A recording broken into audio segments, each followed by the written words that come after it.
तो आज मैं आपको एक अनोखी रहस्यमय कहानी सुनाऊंगा। अगर आप चैनल पर नए हैं तो अभी सब्सक्राइब कर ले तथा कहानी पूरा देखे। अंत में एक अनोखा रहस्य छुपा है। धन्यवाद। तो सुनिए।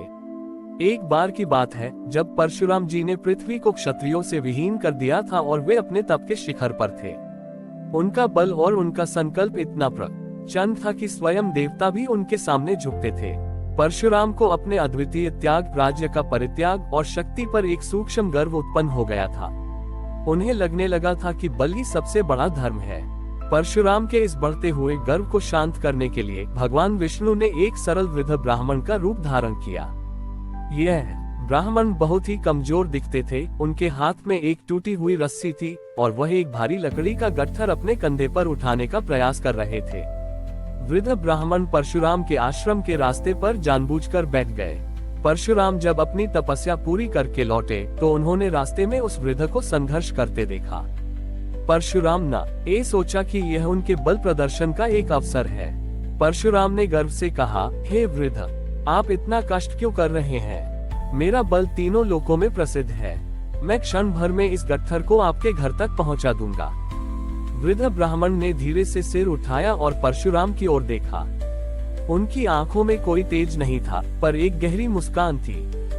ब्राह्मण ने कहा, हे तपस्वी, मैं जानता हूँ कि आपका बल महान है, लेकिन मैं आपसे ये लकड़ी का गट्ठर नहीं उठवाऊंगा। मुझे आपसे एक छोटा सा कार्य करवाना है। परशुराम, जिन्हें अपेक्षा थी कि वह अपनी शक्ति दिखाएंगे, थोड़ा आश्चर्यचकित हुए। उन्होंने पूछा, कैसा कार्य? ब्राह्मण ने अपनी टूटी हुई रस्सी आगे बढ़ाई और कहा, हे बलवान, यह मेरी रस्सी है। ये बीच में से टूट गई है। क्या आप अपनी महान शक्ति का उपयोग करके इस रस्सी के दोनों सिरों को इस तरह से जोड़ सकते हैं कि इसमें गांठ न पड़े और यह अखंड दिखाई दे? परशुराम ये सुनकर ठिठक गए। उन्होंने अपने जीवन में बड़े बड़े पर्वत उठाए थे, असुरों का संहार किया था और भयानक शस्त्रों का प्रयोग किया था, लेकिन उन्होंने कभी किसी टूटी हुई चीज को जोड़ने के बारे में नहीं सोचा था। उन्होंने क्रोध में भरकर रस्सी को उठाया। उन्होंने अपनी पूरी शक्ति लगाए, अपने तप का बल लगाया ताकि रस्सी के टूटने के निशान को मिटाकर उसे जोड़ दें, लेकिन रस्सी जैसे ही जोड़ी जाती वह फिर से दो सिरों में अलग हो जाती। बल केवल तोड़ सकता था, जोड़ नहीं सकता था। परशुराम पसीने से भीग गए। उनका गर्व टूट रहा था। अंततः उन्होंने हार मान ली और रस्सी नीचे रख दी। हे वृद्ध, मैं अपनी शक्ति से इसे नहीं जोड़ सकता। मेरी शक्ति केवल विनाश जानती है, सृजन नहीं। वृद्ध ब्राह्मण भगवान विष्णु मुस्कुराए। उन्होंने रस्सी उठाए। उन्होंने रस्सी को धीरे से लिया, उसके दोनों सिरों को पकड़ा और अत्यंत कोमलता से एक दूसरे के साथ बांध दिया। बीच में एक छोटी सी गांठ पड़ गई। विष्णु जी ने कहा, हे परशुराम, तुम्हारी शक्ति तोड़ने में है, लेकिन प्रेम और समर्पण की शक्ति जोड़ने में है। ये संसार टूटी हुई रस्सी जैसा है। रिश्ते टूटते हैं, विश्वास टूटते हैं, हृदय टूटते हैं। तुम्हारी तलवार इस गांठ को काट सकती है, लेकिन ये कभी इन सिरों को फिर से अखंड नहीं बना सकती। विष्णु जी ने उस गांठ की ओर इशारा किया और बोले, ये गांठ ही प्रेम है, ये समझौता है, ये क्षमा है। ये दिखाती है कि रस्सी टूटी थी, लेकिन ये भी बताती है कि तुमने इसे फिर से जोड़ने का प्रयास किया। सच्चा बल टूटी हुई चीज को बिना गांठ के जोड़ने में नहीं है, बल्कि उस गांठ को स्वीकार करने में है जो प्रेम और समझौते से बनती है। परशुराम का गर्व पूरी तरह से टूट गया। उन्होंने समझा कि उनकी शक्ति अधूरी है, क्योंकि उसमें करुणा और सृजन का अभाव था। उन्होंने विनम्रता से भगवान विष्णु के चरणों को स्पर्श किया और उस दिन से शक्ति के साथ साथ कोमलता को भी अपने धर्म का हिस्सा बनाया। इस प्रकार भगवान विष्णु ने ये स्थापित किया कि सबसे बड़ी शक्ति उस बल में नहीं है जो तोड़ता है, बल्कि उस प्रेम और विवेक में है जो गांठ को स्वीकार करके भी जोड़ना जानता है। परशुराम ने वृद्ध ब्राह्मण भगवान विष्णु के सामने अपने अहंकार को त्याग दिया और रस्सी की गांठ के महत्व को समझा। उन्हें ज्ञान हुआ कि उनकी तपस्या और शक्ति उन्हें केवल अद्वितीय संहारक बना सकती थी, लेकिन पूर्ण पुरुष बनने के लिए उन्हें सृजन और सामंजस्य की कला सीखनी होगी।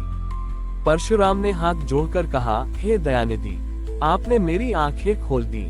मेरा बल अब तक केवल असुरों और अत्याचारियों को नष्ट करने में लगा था। अब मुझे कोई ऐसा कर्तव्य दें जहां मैं अपनी क्षमा और जोड़ने की नई शक्ति का उपयोग कर सकूं। भगवान विष्णु, जो अब अपने दिव्य स्वरूप में प्रकट हो चुके थे, उन्होंने परशुराम को एक नया आदेश दिया। परशुराम, तुम पृथ्वी से क्षत्रियों को नष्ट कर चुके हो, लेकिन इस विनाश ने एक और बड़ा शून्य पैदा कर दिया है, वह है गुरु और शिष्य के बीच के विश्वास का टूटना। कई क्षत्रिय कुमार ज्ञान से वंचित रह गए हैं। क्यों? कि उनके गुरु या तो मारे गए हैं या वे भय से छिप गए हैं। तुम्हारा नया कर्तव्य यह है कि तुम अपनी अखंड शक्ति का उपयोग किसी को काटने में नहीं, बल्कि जोड़ने में करो। तुम्हें उन सभी वंचित और भयभीत शिष्यों को खोजना होगा जिनके ज्ञान की रस्सी टूट चुकी है। तुम्हें उन्हें पढ़ाना होगा, न केवल शस्त्रों का ज्ञान, बल्कि प्रेम और क्षमा का भी।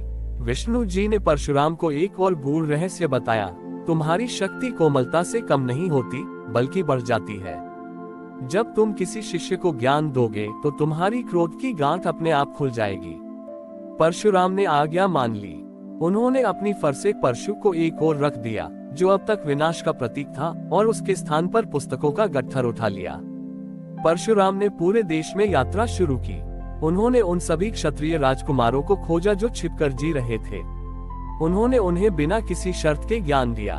उनके शिष्यों में महान भीष्म और कर्ण जैसे योद्धा भी शामिल हुए। जब परशुराम ज्ञान देते थे तो वे कठोरता का प्रयोग नहीं करते थे। जब कोई शिष्य कोई गलती करता तो परशुराम उसे अपनी गांठ वाली रस्सी दिखाते थे और कहते थे, टूटना अनिवार्य है पुत्र, लेकिन हर टूटने के बाद एक गांठ पड़ सकती है। उस गांठ को स्वीकार करो, आगे बढ़ो। इस प्रकार परशुराम ने अपने बल को संरक्षण और शिक्षण में बदल दिया।